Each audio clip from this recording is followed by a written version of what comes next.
Do you have a fragrance addiction? We need to talk. Shut up and sit down.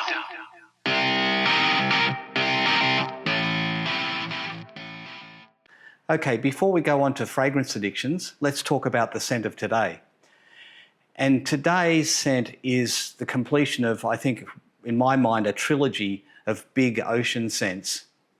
So the first week we looked at Belly of the Whale, and last week we talked about Megamare, and I felt I couldn't really finish this off as a topic without covering this particular one, today's fragrance. I don't have a full bottle to show you, and the reason for that I'll talk about later. So what I do have is a sample, and I just wanted to show you, if you live in Australia, you can get these great samples from Noah down in Melbourne, and this is the editor's choice for Zoologist.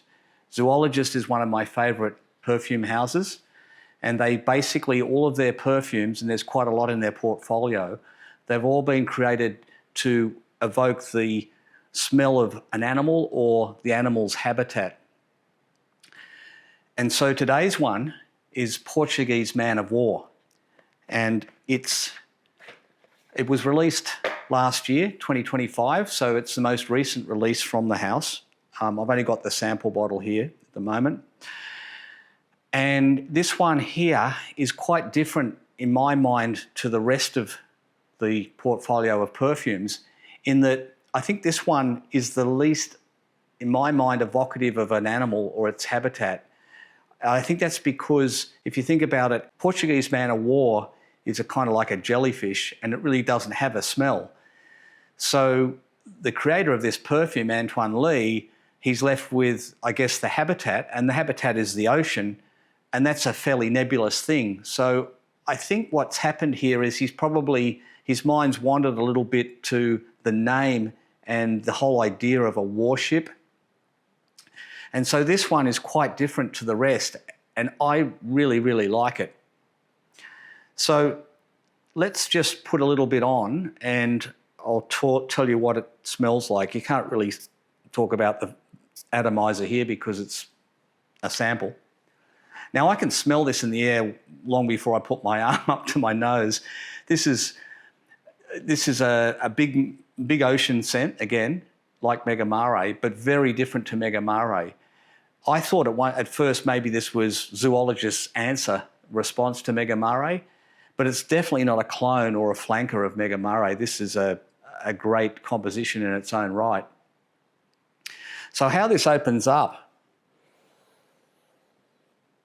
it's like, for me, I'm immediately transported here, and I'm standing on a Spanish galleon, a warship in the 18th century. And it took me a little while to work out where I was on that ship. I had to wear this a few times so I really understood it. But I know where it is now. I'm down, I'm not on the deck of the ship, I'm below decks. I'm in what would, on any other ship, be the hold. But on this ship, because it's a warship, this is the gun deck, and it's lined with all these cannons. And there are men just madly getting these guns primed and loaded and ready to fire, because we're about to do battle with a pirate ship, and we're waiting for the captain to give the call to fire. So in here, I've got this smell of gunpowder, of saltpeter, this sulphurous smell. I've also got a kind of sort of camphorous smell of tar and wood. And so this is a wooden ship, right? So this is not the modern fishing boat from Megamare. This is a tall ship made of timber. And the timber decks, they're what they call shiplap, and the timbers are sealed together with tar. And I can smell that tar coming through in here. And then I've also got the smell of old rope. So not the modern rope that you'd buy in the hardware store today. This is the old-fashioned jute rope. And this rope it's also a little bit tarry from the grease coming off the hands of the men that are hauling on these ropes, and obviously the saltiness that's in there as well. So there's all these smells of a warship in here. And then permeating through that, I can smell, there is the marine smell, the salt air. but it's kind of subdued and muffled under these other smells because after all, I'm below deck. But there's definitely that smell of sea salt, kind of iodized salt smell, slightly metallic. And all of this is incredibly evocative because there's this feeling of heat and anger and excitement and some animalic smells of the men as they try desperately to get things ready to go to battle, knowing that they could come out on the wrong end of that battle. And so that's the opening here. Now, I have worn this a few times, so talking about the transition on this one. So what happens here in the dry down is that all of those smells become more subdued, so that the saltpeter smell, the gunpowder, the tar and the ropes, kind of leathery smell as well, they start to become subdued. And in my mind, what's happened here is we've gone into battle and we've emerged victorious. And so now we're up on the deck and we're cheering and celebrating. We're probably celebrating with a glass of rum, and it's all good. And now I can smell more of that marine air. Definitely the salt and the seaweed coming through on that. But this is not that kind of really salty marine, it doesn't smell like there's any ambergris in here like I can smell in Megamare, so it doesn't have that animalic marine smell and not as the pungent seaweed smell, because this is not a fishing boat, this is a warship. But definitely we're on the high sea here. And that transition stays there. This is a long-wearing scent. Longevity on this, I spray a couple of sprays and this is good for the whole day. It's a 12-hour scent easily. I can still smell it on paper. I put some on some paper and I've got that paper strip in my study at the moment and I smell it every day, and it's now about day 7, I think, and I can still smell it on there. The finish on this in the long dry down, this is where Megamare and Portuguese Man O War tend to meet, is that they both finish up in that sea salt, sea air kind of finish. But very different in the opening. So in terms of, I'm just going to put my glasses on so I can read something to you, because I know some people are interested in notes. I'm not interested in the notes because I find that they're just a distraction, and regardless of what notes the marketing says you should smell, I often smell something completely different because it's about how things combine to tell a whole story. But in this one, the notes that are listed are ginger and saffron and immortelle in the top notes. And then in the heart notes, you've got Caribbean gunpowder, jasmine, sambac, and geranium. And then in the base notes, down in the base, we have seaweed absolute, sandalwood, and tonka. So that's what's in there. It's a 20% concentration, so this is eau de parfum, I would suggest. The nose behind this is Antoine Lie, and Antoine Lie is a little controversial. He's kind of renowned for creating a perfume called Sécrétions Magnifiques, working for the house of État Libre d'Orange. And that perfume, if you know of it, is quite infamous as being one of the most unwearable perfumes that's available today. And I'd have to agree with that assessment myself. I have a sample of it and I simply can't wear it. As the name suggests, this perfume is supposed to evoke all of the smells that come out of a human body, so secretion. So there's sweat and there's blood and there's semen and there's, God knows what else, pus, all sorts of smells that can come out of a human body. And it's really quite disgusting. But it's an art piece. And in a funny sort of way, I think Antoine Lie was kind of really being a bit ironic when he created that. I think his aim was to prove that you could more or less throw the most disgusting scents into a bottle and put a $300 price tag on it and people would buy it. And the funny thing about it is he's kind of proven that to be true, because of all the fragrances that are sold by that house, Sécrétions Magnifiques is actually the most bought perfume. So what does that tell you? Anyhow, back to this one. Antoine Lie is the creator of this, but I think that he's exercised a lot more restraint, and I would never want someone to compare this to that or be put off buying this because they've smelt Secretions Magnifique. This is an entirely different project, entirely different result. And also, you know, this has been created under the supervision of Victor Wong, who is the founder of the Zoologist brand. So obviously there's been some oversight there. It's a fantastic story. It's a big sea story. If you were ever a young kid who dreamt about being on the high seas and fighting with pirates, then this is the fragrance for you. In summary, this is a real male scent. Now, if you're a woman and you want to try this out, more power to you. But to me, if you're going to rock this perfume, you really need to be wearing a big gold earring, have a hairy chest, a greasy beard, and a bandana on your head. Now, I know what you're going to say. I don't have any of those things.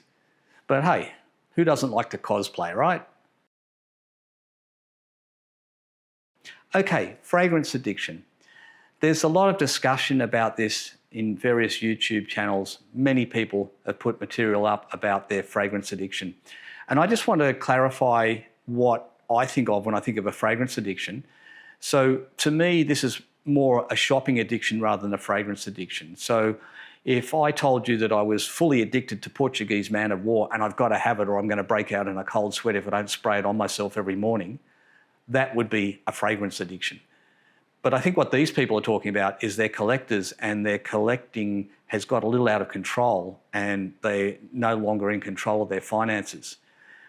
Now, I should say up front, I'm not someone who has a particularly addictive personality, so I don't expect that to happen to me. But the problem for me is that this is a new hobby of mine. I've only got involved in fragrances in the last 3 months. And whenever I start in a hobby, I tend to really throw myself into it, boots and all, and I want to experiment and experience and understand everything about it. And so I tend to get a bit carried away with, you know, spending money on things. So I think this is a risk for me at this stage where I'm at. I'm keen to know what other people do to control this, but I'll tell you what I do. And the first thing I do is I have a golden rule. And my golden rule is never, ever, ever blind buy a fragrance.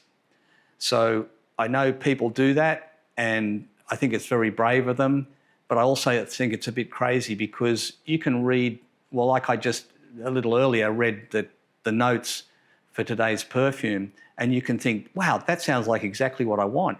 But to be honest with you, if I read those notes and that was set my expectation for Portuguese Man O War, I'd have been very disappointed because I don't think it actually smells a lot like the notes. I mean, sure, some of it does, but I get from those notes something that would be a lot more floral and, you know, more almost gourmand. And this is like nothing like that. So, yeah, I think you've got to be careful. And blind buying, never a good idea in my view. So what do I do then? Well, okay, so I have a sort of 3-step approach. So the first thing is I do my research. So I get online and I research what's out there, and I look for perfumes that I've had before and ones that are similar to them. And I have some favourite reviewers that I listen to and watch to see what their view is of the perfumes. I'm in an interesting situation because I live in a regional town in Australia. I don't have ready access to perfume shops. I can't just walk down Main Street and go into half a dozen stores and try 20 perfumes and walk out with 2 purchases. That's not going to happen for me, and I think that's a good thing because it kind of slows me down. So I'm rather dependent on doing mail orders, and what I will do first is once I find a perfume that I think I would like, I order a sample of it. And so that's why, as I showed you today, I've got this box of samples from Noah. But I've found that there's pretty much no perfume I can't get a sample or a decant of from somewhere. I'll usually order like a 1 ml, maybe 2 ml decant, which is enough to get maybe 2 or 3 wears out of it. And that brings me to my next step. So my next step is wear it for 3 times. So 3 days out wearing it. They don't have to be consecutive, but I must wear it for 3 days before I form my opinion of it. And then if I like it, and I really like it a lot, I'll wait for a week. And if at the end of that week, without wearing it, I think I really got to get this perfume, I really, really want it, then and only then will I consider buying it. So that's kind of the three-step, I buy it online, as I said. I buy everything online. So I'll shop around, look for a good price on that perfume and buy it online. I don't buy used second-hand fragrances. I like to have them new in the box. So I pay a bit extra for that. And I also have a kind of budget, and I think it's a good idea to have a budget. So a spending budget for anything, whether it's fragrances or any other optional purchase. So for me, I mean, you can set a budget of so many dollars or so many fragrances per month, per quarter, whatever. I'm trying to keep myself at the moment, because I'm kind of building my knowledge of perfumes, I'm allowing myself to buy at the most one fragrance a month. And I'll probably cut that back to one a quarter after I've got a little bit more familiar with what I like. So that's my approach. It seems to be working. I've only been in this hobby now for 3 months, and in that 3 months I've actually bought 5 bottles of perfume, which for me is a lot, because over my whole lifetime I've probably only bought 10. So that's almost half a lifetime's worth of collecting in 3 months. But it is a hobby for me now, and I'm really interested in increasing the number of perfumes I own. I guess I'll get to a point where I have enough, and that'll be that. I'll probably still review perfumes, but probably, as I've done today, just review samples rather than buying whole bottles. And then if there's a whole bottle that I really, really want, then I'll put that on my Christmas list or whatever. But that's how I'm managing it at the moment. It seems to be working. I'm interested to know your thoughts on whether you've tried something similar. I'm surprised that of all the people I watch on YouTube talking about fragrance addiction, there's not many that talk about the idea of buying samples. A lot of people talk about blind buying and then trading them off, but not so many people talk about samples. And I think that that's an underutilized method for controlling how you buy and how you try perfumes. But I'm interested in your thoughts, so put your comments down below. Let me know what you think. Have you worn Portuguese Man O War? Have you experienced it? What are your thoughts on that? I think it's a fabulous fragrance, but it's not probably everyone's cup of tea. It could be quite polarizing. I'm not sure how it'll go if I wear it in the office, but I do intend to find that out. And at this stage, it's certainly on my list of things I would like to buy and like to own, but I'm going to wear it a couple more times and see if I still feel that way. So that's it for this week. Until next week, please take care, stay safe, and enjoy your fragrances, whatever they are. Goodbye.